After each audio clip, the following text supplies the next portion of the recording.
Hello guys, so yun, bago tayong tutorial, no? So tagal kong hindi nakagawa ng video kasi sobrang busy talaga ako.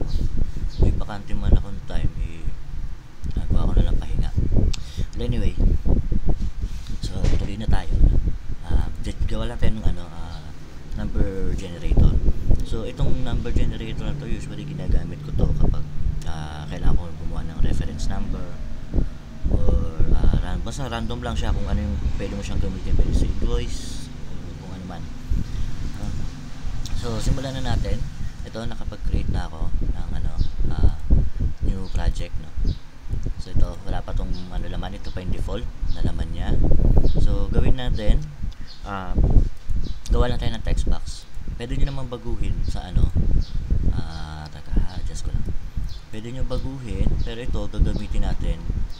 Gagawa tayo ng text box para pwede natin i-adjust kung gaano karami yung ilalagay natin, gaano karami yung digits na kailangan natin.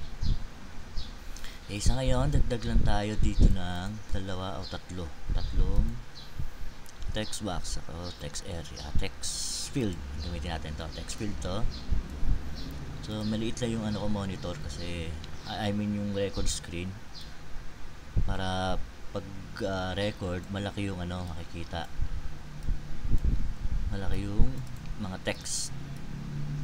Okay, so gawa lang tayong tatlo. 1, 2. Hindi ko nalalagyan ng label kasi may prompt to. Ayan natin ito. Tapos ito, lagay natin dito sa prompt. Dito, ito. Lagay natin dito ng digit. Tapos dito, lagay natin dito from. Tapos 2. Ngayon, kung makikita natin dito, ayan, meron tayo digit from, tapos saka 2. Tapos, lagay natin ito. Hindi natin kailangan pagandahin pa. Okay na yan. Tapos, palitan lang natin yung text dito. Generate.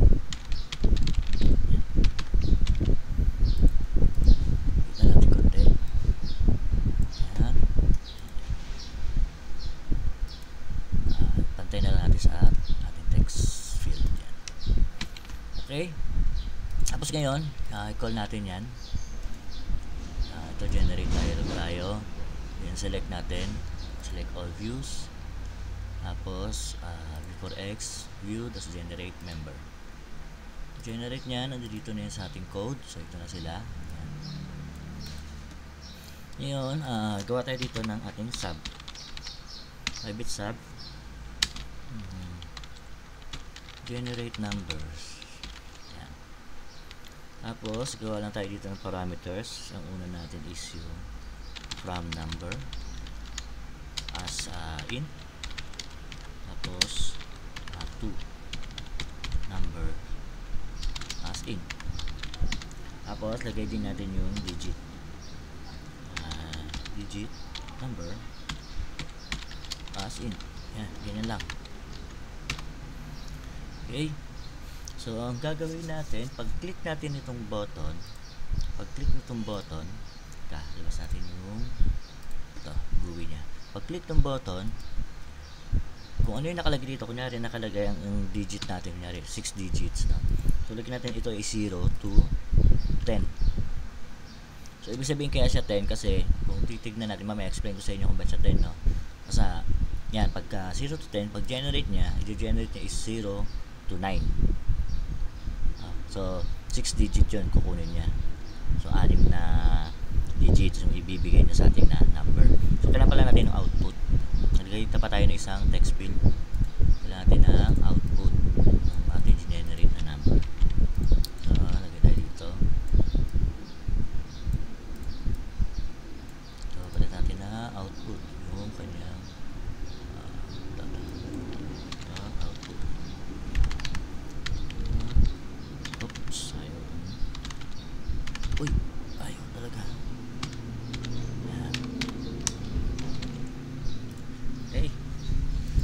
So ganoon, yung pag generate natin dito, lalabas ngayon yung ating mga code, yung ating random number. Okay, so ang gagawin natin, maglo-loop lang tayo. for I equals 1, 2, yung ating digit number. Kasi kung kukunin natin kung ilan yung i-generate niya. So, 1 tayo magsisimula. Kasi kung 0 tayo magsisimula, magiging 7 digits yun. Kasi 0, 1, 2, 3, 4, 5, 6. Okay? So, magsisimula tayo ng 1 para 1, 2, 3, 4, 5, 6. Or kung 10, 1, 2, 3, 4, 7, 9, 10. Pwede din mo natin gawin 0. Magba-minus 1 lang tayo dito sa dulo. Minus 1. Yan, ganyan. Pwede rin yan. Okay, sige, ganito na lang gamitin natin. 0 to ano. Okay. Tapos ngayon, para pakakreate tayo ng random number natin, go tayo, random, ito. Kung makikita nyo naman, meron siya dyan, minimum as int. Kung makikita nyo, random integer between minimum inclusive and maximum exclusive. Ito yung sinasabi ko kung bakit 0 to 10 yung ating gagamitin. Okay? So, lagay tayo dito ng ating from number sa ating minimum. Tapos, yung maximum natin is to number. Oops. Yan. So, i-generate niya yan. Ngayon, gagawa tayo ng ating list. Tayo ng list. Oops. This number as list. Tapos, i-initialize natin yan. Dapat. Okay. Initialize na natin siya. Pwede na natin ilagyan yan ng laman. So, this number dot add. Lagyan natin yung teka, magdagdag pa tayo ng isang ano. Pwede yung ganito. Yan, lagyan natin ito dito. Yan. Maglalagay sana ako ng isang variable na yun yung mag-handle. Tapos, mag-create pa tayo ng isa pa. Create tayo dito ng ating string builder. So, in SB as string builder. String builder, gagamitin natin to para doon natin ilagay yung number na makukuha natin dito. Ma-input natin dito.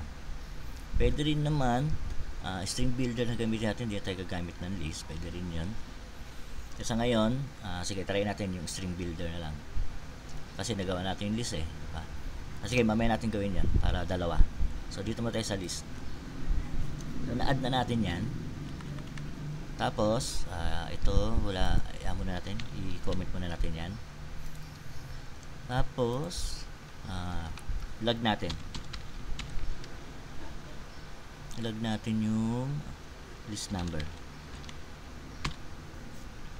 At kaso ang magiget ng klase natin dito is isa lang, no? So I think ilagay muna natin siya sa ating string builder. So ganito gawin natin. SB dot oops. Paano pala yung ating SB? String builder. So SB dot add.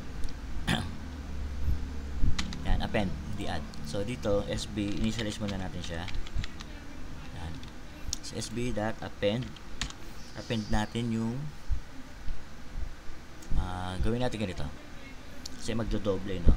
Gawa tayo ng magting tayo ng variable num as string. Yan, yun na siguro. Oops. Yan. Tapos yung num dito natin lagay num equals ito. Kasi pag ginawa natin na random number din lagay natin dito, ito, tapos meron din tayo dito, magbabago. Iba yung number na ma-generate dito, iba rin yung number ma-generate dito. So, gawa tayo ng variable, dito natin siya ilagay. Oops. Yan, tapos yun naman yung kunin natin para mailagay dito. At same din dito. Yan. Tapos, ngayon lag natin yung SB. Lag SB to string. To string. Ngayon, tignan natin dito sa ating logs. Try natin siya i-run.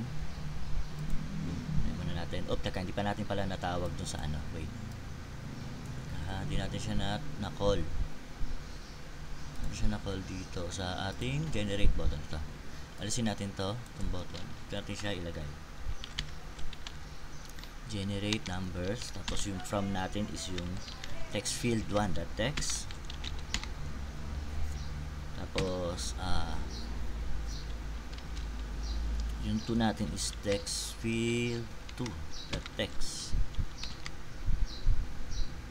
Mali. 2 pala ito kasi ito yung from natin eh. Kasi ito 3.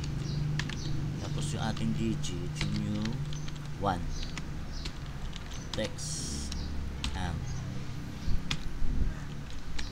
So, para natin. So, lagay tayo dito. Nyari 6 digit. From 0 to 10. Okay? Ulitan natin. Kasi dito tayo dito yung sa log natin. So, pag generate natin yan. So, yun. Meron tayong 0, 4, 5, 0, 2, 1. So, kung gagawin natin 10.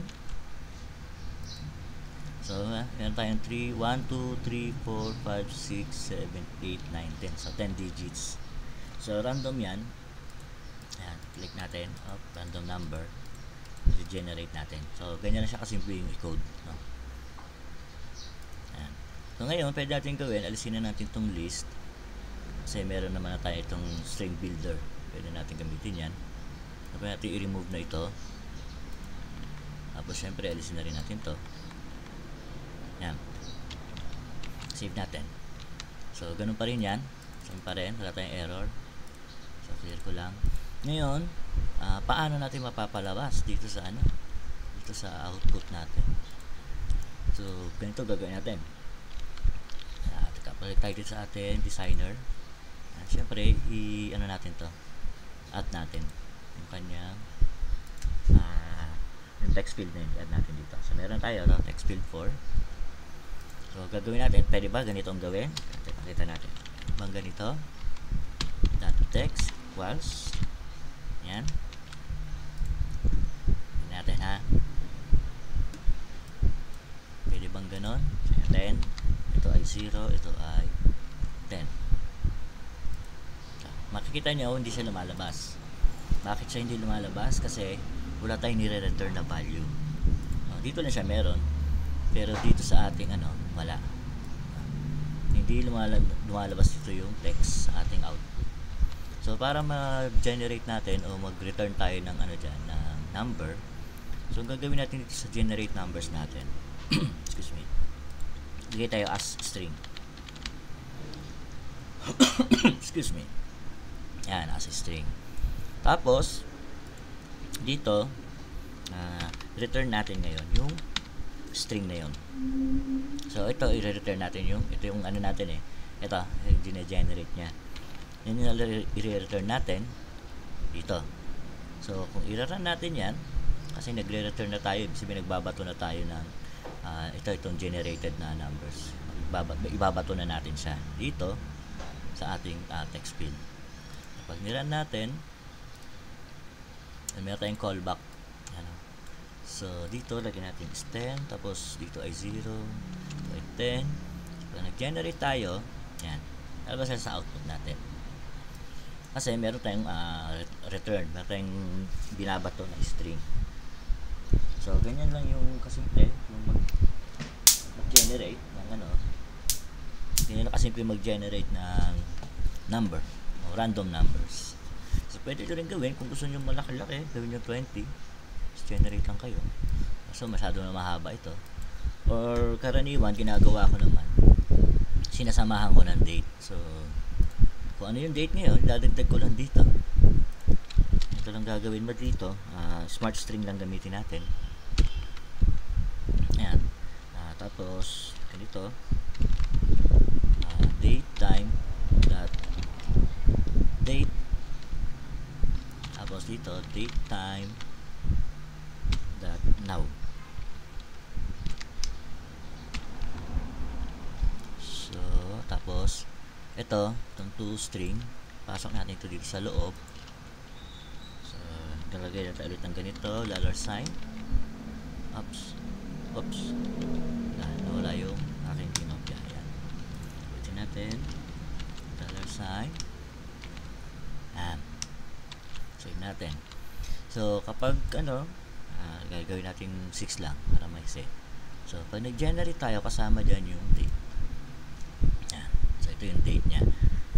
Pero pwedeng gawin mo dito kasi kailangan pa i-parse to eh. Kasi meron siyang tawag ito. Meron siya dito, slash. Ipa-parse mo lang.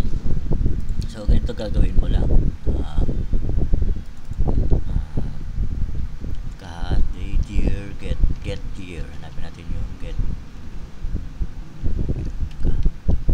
Ito, day of year. Yan. So, ang kukunin yan is 2023 lang.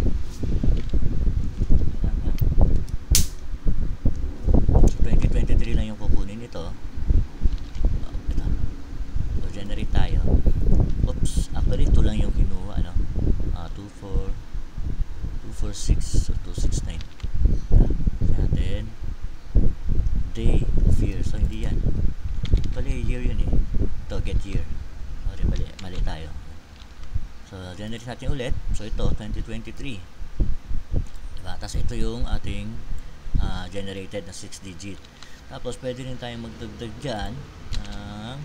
Nagdag natin yung month. So, ganun din, date, time, that, month. Get month. Ito, get month. Oops. Tapos, ayan, next lang natin. Get month. Tapos, parenthesis. Tapos, date, time, that, now. Ayan. Mag-generate natin yan. So, ito, yung month, 9 September 2023. Tapos, yung ating generated na. So, ganyan, pwede rin gawin yung ganyan. Para may palatandaan din. Kung gagamitin nyo to as reference number or invoice number. So, ganyan na ka-exe yung code nyo. Madali lang mag-generate ng random numbers dito sa ating V4J. So, ilan lines lang ito? Ilan ba to? Yan.